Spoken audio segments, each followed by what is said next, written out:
Ya, Mbak. Baiklah, ya Pak. Bismillahirrahmanirrahim. Assalamualaikum warahmatullahi wabarakatuh. Selamat pagi Bapak dan teman-teman. Alhamdulillah pada kesempatan kali ini kita dapat hadir dan mengikuti perkuliahan dengan mata kuliah Studi Tafsir Indonesia. Kami dari kelompok 7 yang beranggotakan saya Latifah Zahrani sebagai moderator dan juga Kamila serta Mutia Salma Habibah. Kami akan mempresentasikan tentang Tafsir Al-Ibris karya Kiai Haji Bisri Mustafa.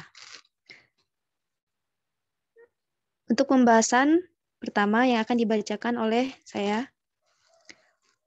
Yang pertama adalah data fisiologis kitab Al-Ibris. 1. Keterangan kitab. Di sini terdapat nama kitab. Al-Ibris Lima Arifat Tafsir Al-Quran Al-Aziz Bilughah Al-Jawawiyah. Penulis adalah Kiai Haji Bisri Mustafa. Mbak, bacanya Al-Jawiyah, bukan Al-Jawawiyah. Oh, Al-Jawiyah, Pak ya? Ya, Al-Jawiyah, bukan Jawawiyah. Jawiyah, Jawa. Ya, terminologi bentar, Mbak ya. Terminologi Al-Jawi ini mungkin sudah pernah saya utarakan ke adik-adik sekalian ya.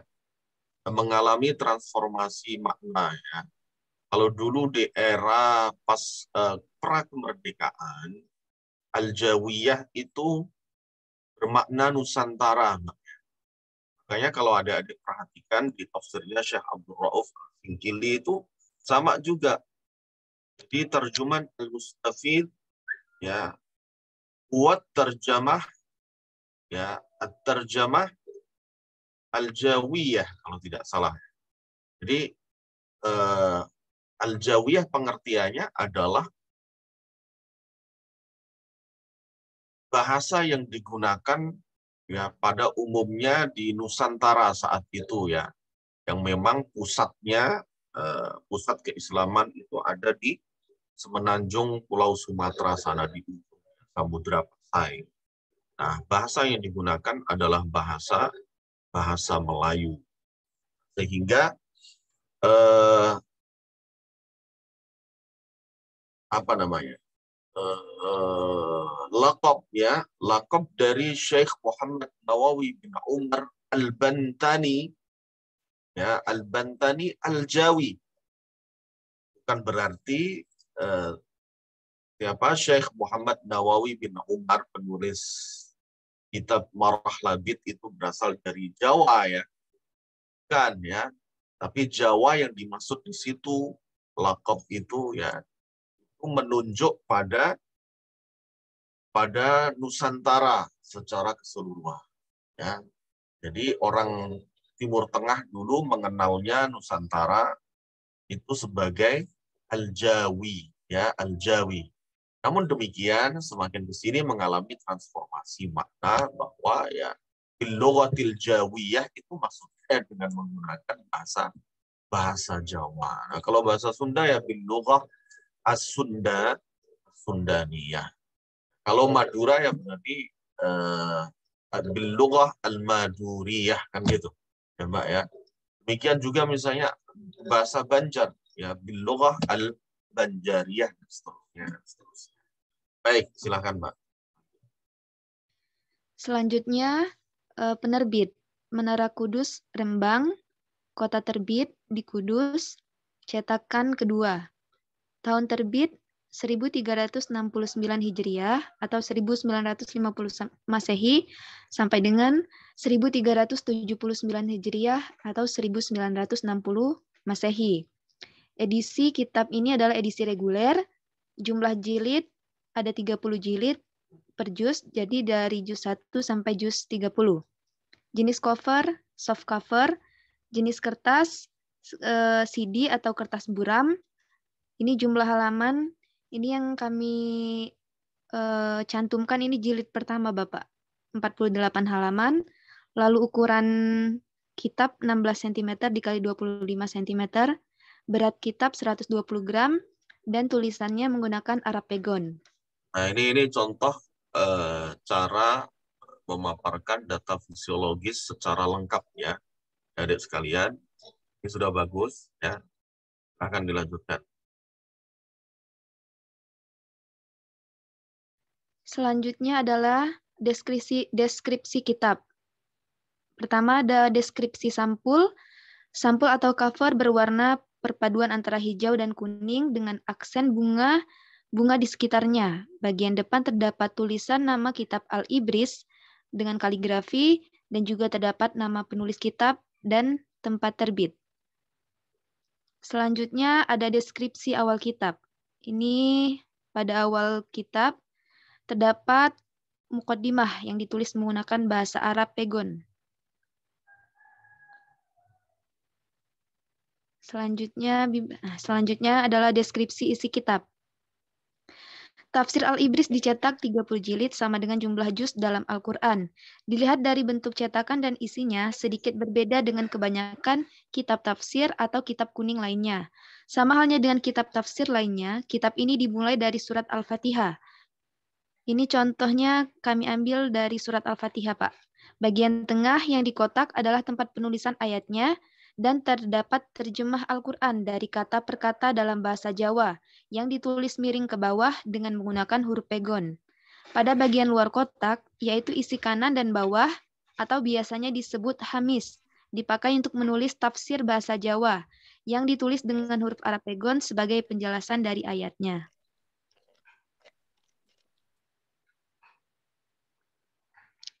Ya, selanjutnya adalah biografi penulis kitab. Riwayat hidup Kiai Haji Bisri Mustafa.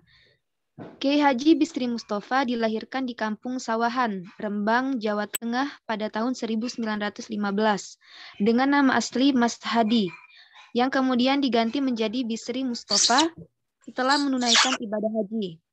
Kiai Haji Bisri Mustafa merupakan putra pertama dari pasangan Haji Zainal Mustafa dengan Hajah Khotijah. Mas Hadi merupakan putra pertama dari 4 bersaudara, yaitu Mas Hadi, Salamah atau yang biasa disebut Aminah, Misbah, dan juga Maksum. Selain itu, Bisri Mustafa juga mempunyai beberapa saudara tiri lagi dari kedua orang tuanya. Pernikahan ayahnya dengan istri sebelumnya, yaitu Dakilah, mendapatkan 2 orang anak, yakni Haji Zuhdi, dan Hajah Maskanah. Sedangkan pernikahan ibunya dengan Dalimin sebelumnya juga dikaruniai 2 orang anak, yaitu Ahmad dan juga Tasmin. Di usianya yang ke-20, yakni pada tanggal 17 Rajab 1354 atau bertepatan dengan Juni 1935, Bisri Mustafa dinikahkan oleh gurunya, yakni Kiai Haji Khalil dari Kasingan dengan seorang gadis bernama Ma'rufah, yang tidak lain adalah putri Kiai Haji Khalil sendiri. Dari pernikahannya, Bisri Mustafa dikaruniai 8 orang anak. Selanjutnya adalah perjalanan intelektual.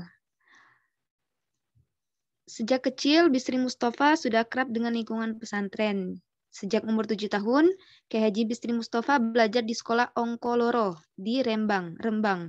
Di sekolah ini, Kiai Haji Bisri Mustafa hanya bertahan 1 tahun karena ketika hampir naik kelas 2, beliau diajak orang tuanya untuk ibadah haji ke Tanah Suci. Dalam perjalanan pulang pun, ayahnya wafat setelah sebelumnya menderita sakit sepanjang pelaksanaan haji. Selanjutnya, Bisri Mustafa diterima. Coba tadi usia 7 tahun belajar di sekolah apa, Mbak? Di sekolah Ongkoloro, Pak, di Rembang. Ongkoloro, ya Mbak ya. Ongkoloro. Kalau loro itu sakit, ya. Iya, kalau loro itu 2. Nggak bisa aksen Jawanya, Pak. Ya, nggak apa-apa, lanjut. Selanjutnya, beliau diterima di sekolah HIS karena beliau diakui sebagai keluarga Raden Sujono, seorang mantri guru HIS sekaligus tetangga keluarga Bisri. Namun tidak lama kemudian, beliau dipaksa keluar oleh Kiai Khalil dengan alasan sekolah tersebut milik Belanda, hingga akhirnya kembali lagi ke sekolah Ongkoloro, ya Pak, Ongkoloro, yang dulu dan belajar di sana hingga mendapatkan sertifikat dengan masa pendidikan 4 tahun. Selanjutnya pada 1926, setelah lulus dari Ongkoloro, Bisri Mustafa belajar di pesantren Kasingan. Pimpinan Kiai Khalil. Pada awalnya, Bisri Mustafa tidak berminat belajar di pesantren, sehingga hasil yang dicapai pada awal-awal mondok sangat tidak memuaskan. Setahun setelah dinikahkan oleh Kiai Khalil dengan putrinya Ma'rufah, Kiai Bisri berangkat ke Mekah untuk menunaikan ibadah haji bersama dengan beberapa anggota keluarga dari Rembang. Namun seusai haji, Bisri Mustafa tidak pulang ke tanah air, melainkan memilih bermukim di Mekah dengan tujuan menuntut ilmu. 2 tahun lebih, Kiai Haji Bisri menuntut ilmu di Mekah. Beliau pulang ke Kasingan tepatnya pada tahun 1938 atas permintaan mertuanya.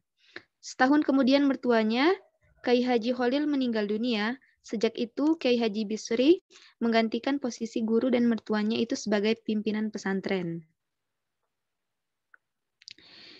Kiai Bisri merupakan sosok multidisiplin, orator ulung, politikus, dan juga sekaligus pengarang yang sangat produktif. Beliau seorang mubalik yang mampu berbicara tentang berbagai persoalan, dari agama, sosial, politik, dan sebagainya. Seperti pemilu pertama tahun 1955, Kiai Bisri telah menampakkan keistimewaannya dalam merangkai kata dan menata vokal saat kampanye untuk Partai Nahdlatul Ulama atau PNU. Hasilnya, PNU waktu itu berhasil menjadi partai papan atas setelah PNI dan juga Masyumi. Kemampuan dan kepiawaian panggung ini diakui oleh mantan Menteri Agama Republik Indonesia Kabinet Insinyur Soekarno, Kiai Haji Syaifuddin Zuhri.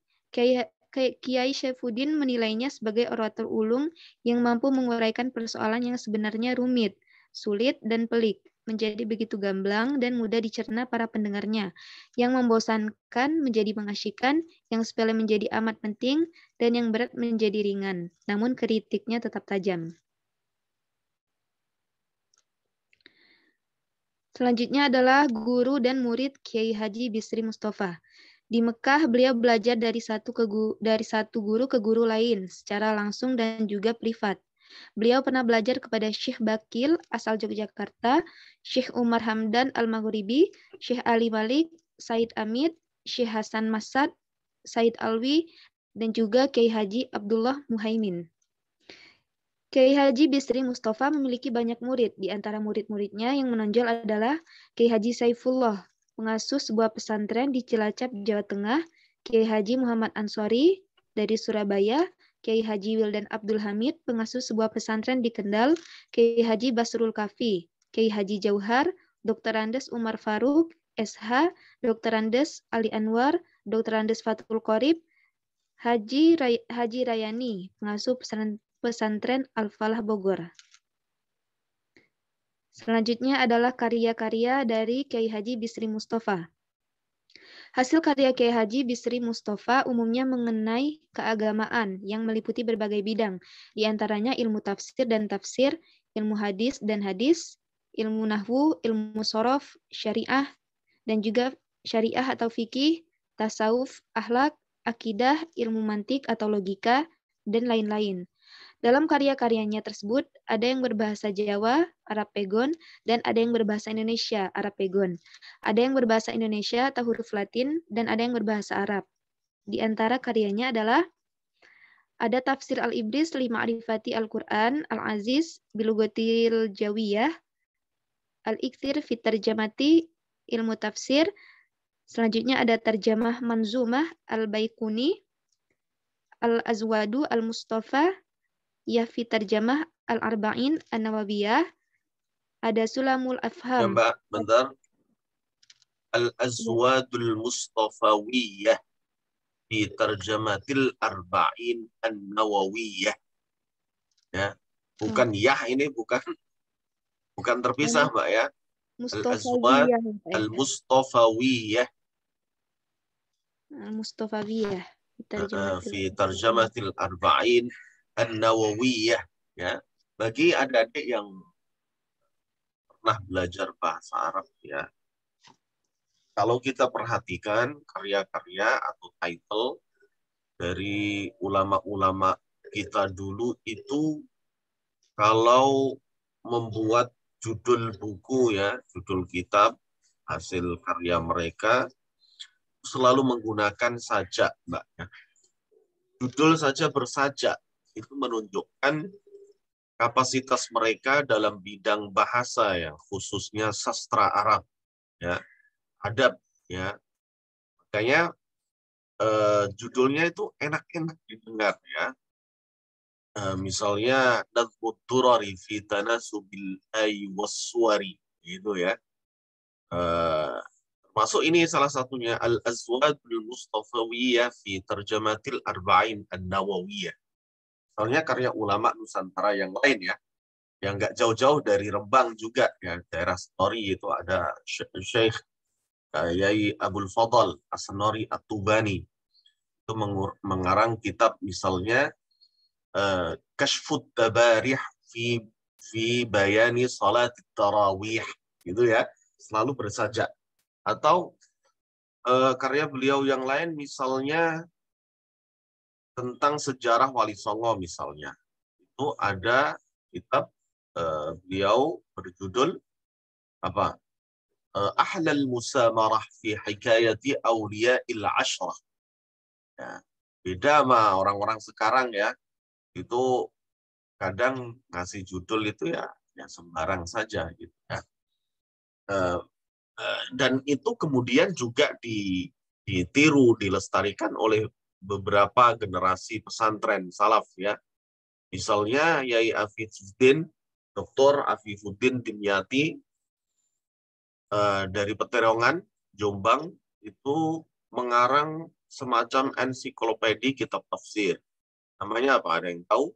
Jam'ul Abir fi Kutubit Tafsir. Ya, Abir, Sir, gitu ya. Baik, silakan Mbak, dilanjutkan. Jadi kalau kita ketemu dengan title-title kitab kayak gini ini, kita mesti harus raba-raba, Mbak. Gitu ya.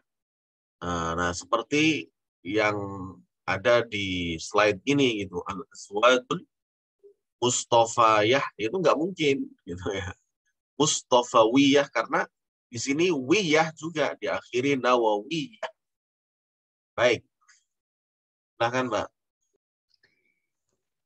Ya, ada Al-Azwadu Al-Mustafawiyah fi Tarjamatil Arba'in An-Nawawiyah.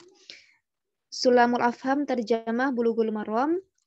Ada Nazam As-Sulam Al-Munawwaraq fil Mantiq. Terus Sulamul Afham Tarjamah Aqidatul Awam, dan ada Durarul Bayan fi Tarjamah Sya'bil Iman, dan seterusnya. Selanjutnya adalah latar belakang penulisan kitab. Tafsir Al-Ibris mempunyai judul lengkap Al-Ibris li Ma'rifah Tafsir Al-Quran Al-Aziz, merupakan salah satu karya Kiai Haji Bisri Mustafa yang cukup dikenal di kalangan para Muslim Jawa, khususnya di lingkungan pesantren. Tafsir Al-Ibris sengaja menggunakan bahasa Jawa pegon dalam penyusunannya, karena Kiai Haji Bisri Mustafa menginginkan agar ilmu yang beliau peroleh itu dapat bermanfaat. Sehingga selain untuk diri sendiri, Kiai Haji Bisri berkeyakinan ilmu harus bermanfaat juga bagi orang lain. Dan karena adanya kepentingan ekonomi yang didasari atas kesadaran dan tanggung jawab terhadap kepentingan keluarga. Tujuan Kiai Haji Bisri Mustafa menulis tafsir Al-Ibris ini agar umat Islam dari berbagai latar belakang bahasa yang berbeda bisa lebih untuk memahami pesan maupun makna yang terkandung di dalam Al-Quran. Kiai Haji Bisri Mustafa juga ingin turut serta untuk menyebarkan pesan dan makna dalam Al-Quran dengan menghadirkan tafsir Al-Quran berbahasa Jawa. Selain itu, melestarikan bahasa Jawa. Sebenarnya hal ini juga tidak terlepas dari kultur di pesantren-pesantren tradisional di Pulau Jawa. Selanjutnya, pembahasan yang akan disampaikan oleh Mutia Salma Habibah. Kepadanya dipersilahkan. Selanjutnya sumber tafsir. Yang pertama adalah kitab rujukannya. Kiai Haji Bisri menuturkan dalam mukadimahnya, dene bahan-bahanipun terjemah tafsir ingkang kawula segahaken puniko. Boten sanes inggih naming metik saking tafsir-tafsir muktabaroh kados tafsir Al-Jalalain, tafsir Al-Baidawi, tafsir Al-Khazin, dan sapanunggilanipun. Bahwa penafsiran Al-Ibris mengambil rujukan dari beberapa kitab. Sapanunggalanipun. Iya Pak, sapanunggalanipun.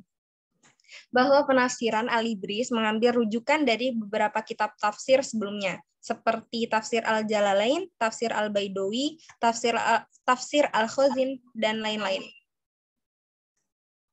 Kemudian sumber tafsirnya.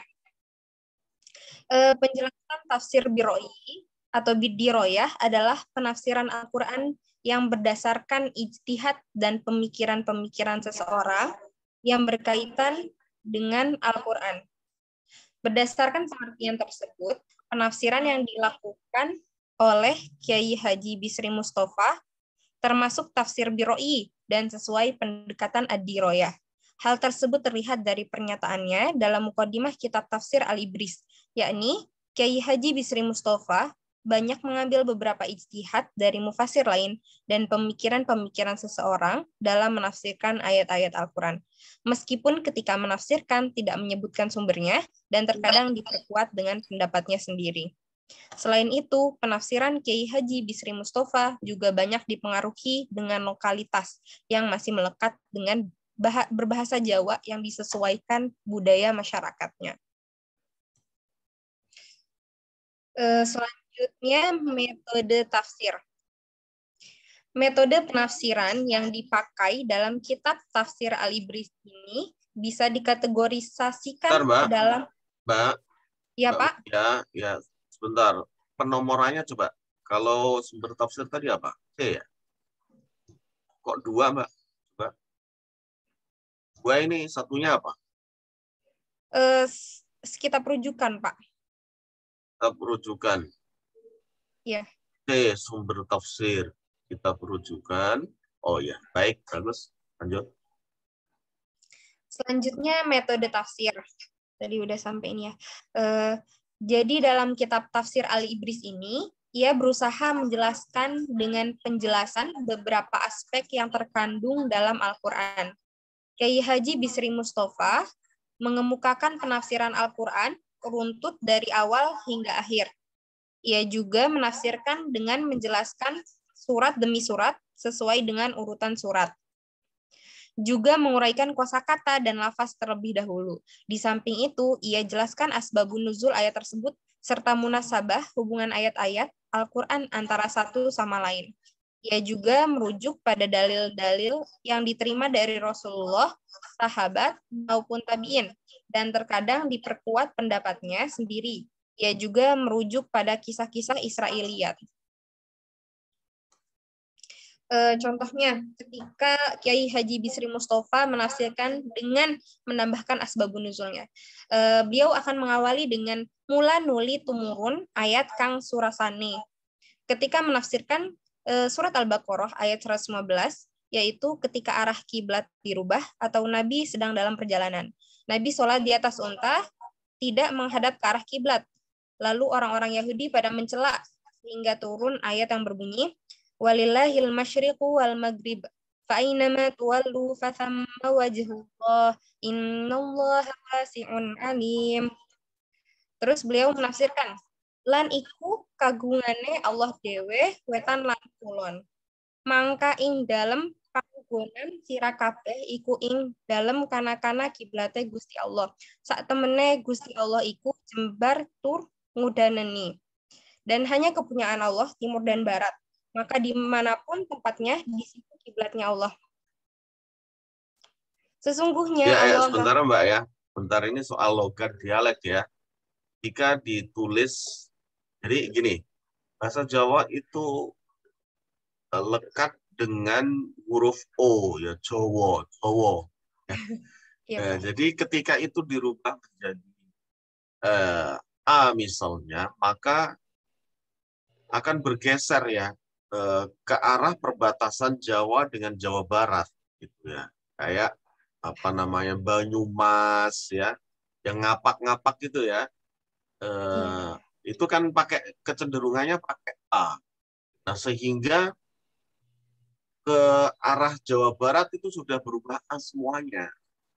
Nah, apa namanya sampai kemudian pengaruh juga ke panggilan laki-laki ya AA, karena memang bahasanya identik dengan A. Nah, kalau Jawa itu O. Misalnya begini, lan iku kagungane Allah dewe wetan lan kulon. Mongko bukan mangka. Mongko ing dalem panggonan siro kabeh. Siro. Kalau sira itu udah bergeser ke perbatasan nih, padahal ini tempatnya di Rembang gitu ya. Nah, hal-hal seperti ini kalau hemat saya sih ya disesuaikan transliterasinya dari bahasa Jawa ya ke bahasa Indonesianya itu tidak seperti Arab ya transformasinya perubahannya, tapi tetap saja ya dipertahankan ya siro di o ya siro kabeh iku yang dalam kono kene ya kana ya kono kene kiblate Gusti Allah. Temennya Gusti Allah itu jembar tur mudaneni. Ya, oke, baik. Ya, itu aja sih. Lanjut, Mbak. Artinya, dan hanya kepunyaan Allah, timur dan barat. Maka dimanapun tempatnya, di situ kiblatnya Allah. Sesungguhnya Allah maha luas lagi maha mengetahui. Kiai Haji Bisri Mustafa menafsirkan ayat tersebut, bahwa seluruh yang ada di barat dan di timur itu adalah milik Allah. Kemanapun arah sholat Nabi Muhammad, asalkan mengikuti petunjuk Allah itu tidak akan salah. Sesungguhnya Allah maha luas rahmatnya lagi maha mengetahui. Selanjutnya akan dibacakan oleh Kamila. Selanjutnya, sistematika pembahasan. Pada pembukaan penafsirannya, Kiai Bisri memberikan penjelasan nama surat, jumlah ayat, tempat turunnya, surat Makkiyah atau Madaniyah, nomor ayat pada masing-masing penafsiran, dan pada akhir penafsiran kata menggunakan kata wallahu a'lam.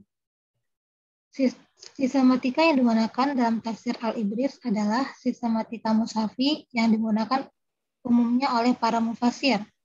Hal ini dapat dijumpai dalam muqaddimah tafsirnya yang secara tegas dan jelas memaparkan sistematika penulisan tafsirnya, yaitu bentuk utawi wangunipun dipun atur kados ing ngandhap iki. Yang bagian pertamanya itu ada Al-Quran dipun serat ing tengah mawi makna gandul. Selanjutnya terjemahipun tafsir kaserat ing pinggir kanti tanda nomor terjemah ing awalipun. Yang selanjutnya keterangan-keterangan sanes mawi tanda tambih, faedah, muhimmah, kisah, lan sak panunggalipun.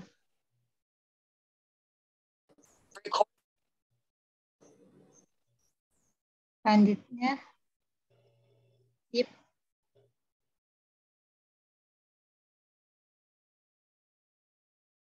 Coba silakan dilanjut. Untuk modul penafsirannya, dalam menafsirkan ayat-ayat Al-Quran, pertama-tama Kiai Haji Bisri Mustafa menulis redaksi ayat secara sempurna, kemudian diterjemahkan kata per kata ke dalam bahasa Jawa dengan tulisan huruf Arab pegon atau huruf Arab bahasa Jawa secara miring, bersusun ke bawah lengkap dengan rujukan nomornya. Bentuk seperti ini lebih dikenal dengan tulisan bermakna gandul. Pemakaian sistematika seperti inilah yang umumnya banyak digunakan di kalangan pondok pesantren tradisional di Indonesia. Selanjutnya, pada bagian bawah kolom atau kanan kiri diberikan keterangan dan penjelasan secara luas dan kadang-kadang juga diberikan contoh kisah yang ada pada kaitannya dengan pokok pembahasan serta persoalan-persoalan yang ada di kalangan muslim pada saat itu, serta mencantumkan kesimpulan meskipun tidak seluruhnya. Untuk meyakinkan kepada pembaca, Kiai Haji Bisri Mustafa memberi tanda dengan kata tanbihun, muhimmatun, faidatun, kisotun, dan lain sebagainya, serta keterangan gambar yang terdapat dalam surat Yasin. Nomor ayat... Ini faidah ya Mbak ya? Iya Bapak. Faidatun bukan faidahtun. Oh iya Bapak, faidah. Faidatun. Nanti ini di mana di makalahnya dijelaskan enggak apa pengertian setiap istilah ini? Tambihun itu apa, berkenaan dengan apa, berkaitan dengan pembahasan apa? Muhimmatun itu apa? Ya, faidatun itu digunakan biaya misbah untuk apa gitu ya. Qissatun itu untuk apa? Ada penjelasannya di makalah enggak? Ini harus dijelaskan, Mbak. Ini terkait dengan karakteristik ya. Khasais ya. Khususiyah, khasais atau maziyah yang membedakan atau faktor distingsi tafsir ini karya Yai Misbah dengan tafsir yang lain. Karena nggak bakalan kita jumpai terminologi ini dalam tafsir-tafsir Nusantara lainnya. Ya, jadi harus dijelaskan. Dan nanti juga masuk kelebihan dari tafsir. Ya, harus Baik. dijelaskan, Mbak ya. Ya, baik Bapak. Selanjutnya ada nomor ayat ditulis pada akhir, sedangkan nomor terjemah ditulis pada awal syarah yang disertai dengan keterangan dan penjelasan ayatnya. Selanjutnya ada corak. Pendekatan atau corak tafsir Al-Ibris tidak memiliki kecenderungan dominan pada satu corak tertentu. Al-Ibris cenderung bercorak kombinasi antara fikih, sosial kemasyarakatan, dan sufi. Dalam arti, penafsiran akan memberikan tekanan khusus pada ayat-ayat tertentu yang bernuansa hukum, tasawuf, atau sosial kemasyarakatan. Corak kombinasi antara fikih, sosial kemasyarakatan, dan suf ini harus diletakkan dalam artian yang sangat sederhana. Sebab jika dibandingkan dengan kitab-kitab tafsir yang bercorak tertentu sangat kuat, seperti misalnya Tafsir Ahkam Al-Quran, karya Al-Jafar yang bercorak fikih, maka tafsir Al-Ibris jauh berada di bawahnya. Berikutnya adalah contoh ketika Kiai Haji Bisri Mustafa menafsirkan ayat-ayat Al-Quran menggunakan corak fikih. Beliau akan lebih dominan dalam penjelasannya dan merujuk pendapat-pendapat imam mazhab serta pendapat penulis tafsir. Contohnya ketika menafsirkan Quran surat Al-Maidah ayat 6, wa in kuntum marada ala safarin aw jaa ahadun minkum. Coba diulang, Mbak. In kuntum marada. Wa in kuntum marada aw ala safarin aw jaa ahadun minkum minal ghaiti aw lamastumun nisa. Coba bacaan kita bagaimana? Bacaan Hafiz. Au? Ya. Au? Laya panjang. Laya panjang, Mbak. Aula mastumun nisa. Terlalu panjang. Aula mastum. Aula mastumun nisa. Oke, baik.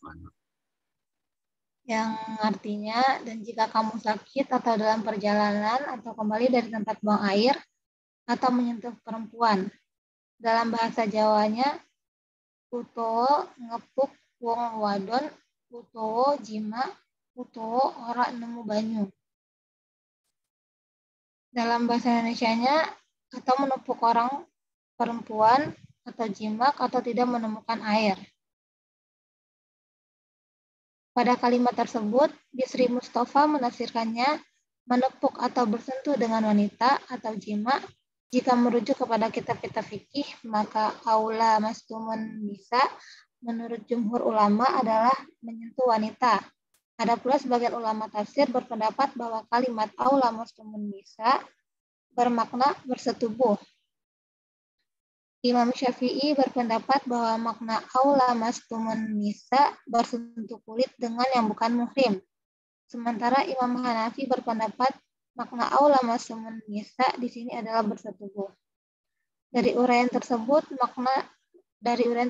maka dapat dilihat bahwa Bisri Mustafa cenderung moderat. Artinya, ketika menafsirkan aula mastumun nisa, beliau tidak membela suatu mazhab, namun lebih mengambil jalan tengah antara dua pendapat, yakni menyentuh atau bersetubuh. Selanjutnya ada catatan kecil. Yang pertama ada kelebihannya. Yang pertama dalam penafsiran terlebih dahulu menerjemahkan secara harfiah dengan tulisan gantung di bawah tulisan ayat-ayat Al-Quran. Yang kedua, tidak menguatkan ataupun memihak terhadap salah satu pendapat, sehingga memberikan kebebasan kepada pembaca untuk memilih dan menilai pendapat tersebut. Selanjutnya, tafsir ini menggunakan bahasa yang mudah dipahami oleh masyarakat Jawa, yakni yang menggunakan bahasa Jawa sehari-hari.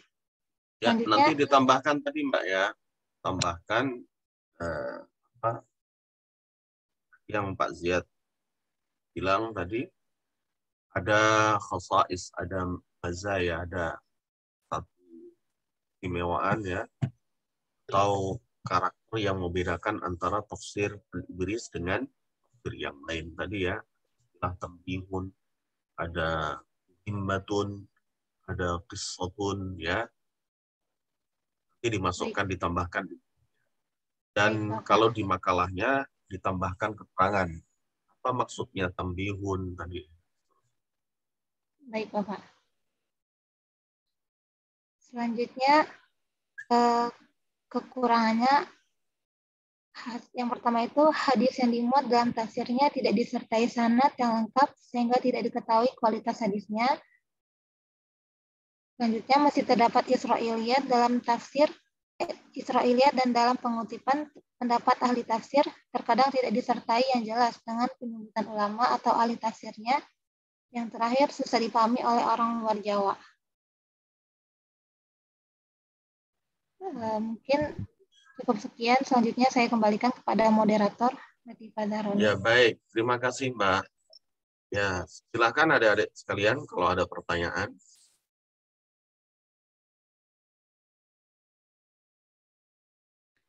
Bisa jadi ya, di banyak daerah ada juga tafsir serupa yang menggunakan bahasa lokal daerahnya masing-masing.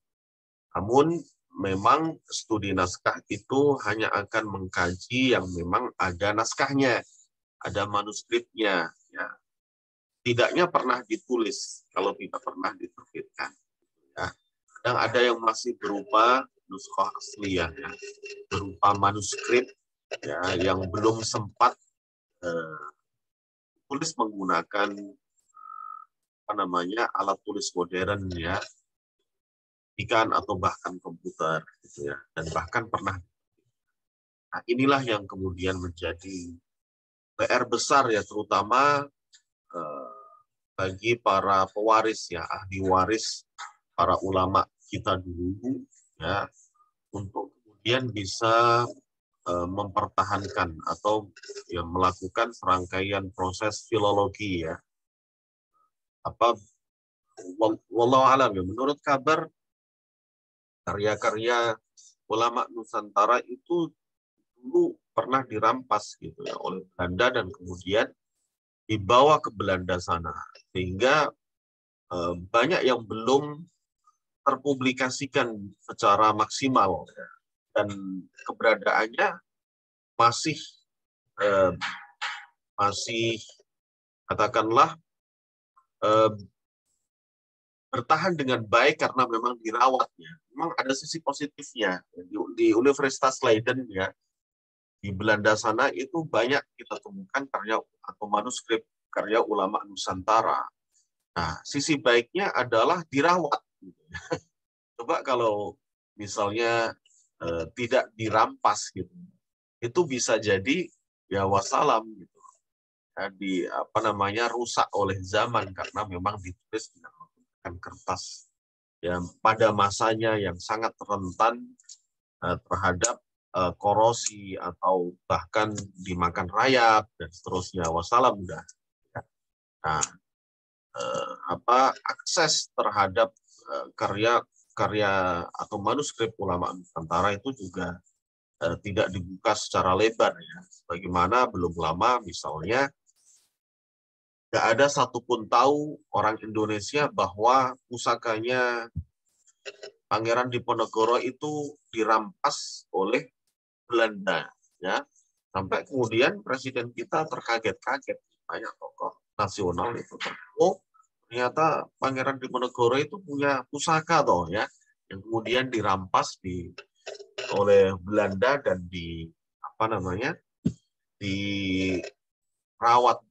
dirawat di museum di Belanda sana. ada sisi positif, ada sisi negatifnya. Kemungkinan kalau misalnya tidak dirampas, ya bisa jadi hilang, ya, hilang, ketelesot atau jatuh di mana kan juga malah katakanlah ya kita generasi sekarang ini nggak bisa melihat, bisa mendapati salah satu. Baik, demikian. Kalau ada pertanyaan silahkan.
Sepertinya belum ada Pak yang ingin bertanya Pak.